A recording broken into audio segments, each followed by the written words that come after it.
979 centimeters in feet? First of all, we need to know the value of 1 centimeter in feet.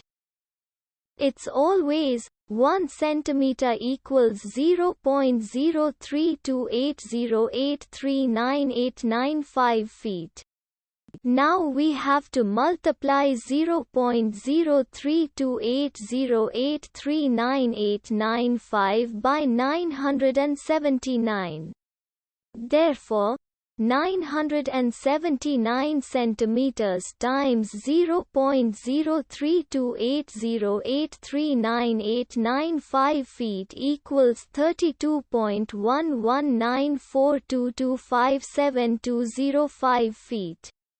So, in other words, 979 centimeters equals 32.119422572005 feet. We hope you have enjoyed this video. Please like and subscribe to our channel for more videos like this.